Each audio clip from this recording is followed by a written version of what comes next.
Amiche di Mister Topolini, sono Mister Rocco, vi presento un altro biondissimo aspirante mister, il numero 36, nome? Denis Maganuco. Oh, Denis mi sembra un ragazzo molto giovane, sbaglio? Sì, ho 16 anni. Infatti sei giovanissimo, sei ancora più di giovane.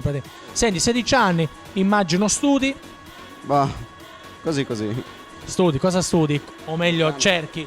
Meccanica. Meccanica, vabbè, e non ti piace la meccanica? No, mi piace, lavoro su al villaggio come meccanico. Ho capito, vabbè, quindi già lavori, cioè studi e lavori. Diciamo che uno studio e lavoro insieme. Ho capito, beh, mi sembra interessante, no? Abbastanza. Ho capito, bene, senti, ma è la strada giusta per te o, detto tra noi, vorresti fare qualcos'altro? E che cosa?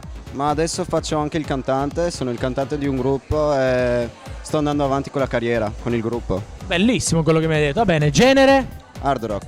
Hard rock, allora facciamo una cosa, visto che c'è una televisione che ci sta registrando e quindi andrei in onda lì, facciamo un po' di pubblicità al gruppo, come vi chiamate, ricordiamo anche i componenti della band.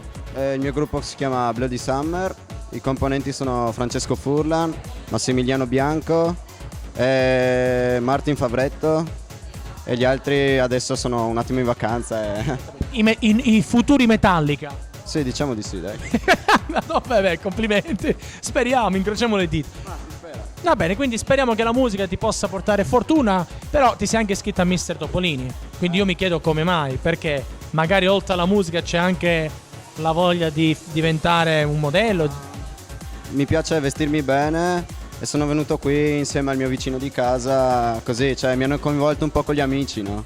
E allora ho detto di sì. Ho capito, ultima domandina. Un artista come te, tutto tondo e fidanzato, quante donne ha? Bah, ragazzi adesso sì ci sono, ma non ora, dai. Meglio all'inizio l'estate, è meglio non prendere impegni. Voglio continuare la carriera senza problemi. Ho capito, beh insomma è già saggio, 16 anni però già le idee chiare. Bene, ben arrivata Mister Topolini, in bocca al lupo anche per te, quella telecamera, puoi dire e salutare chi vuoi. Votatemi, sono simpatico, saluto i miei amici, mia mamma e tutti quelli che mi voteranno. Grazie a tutti, crepi.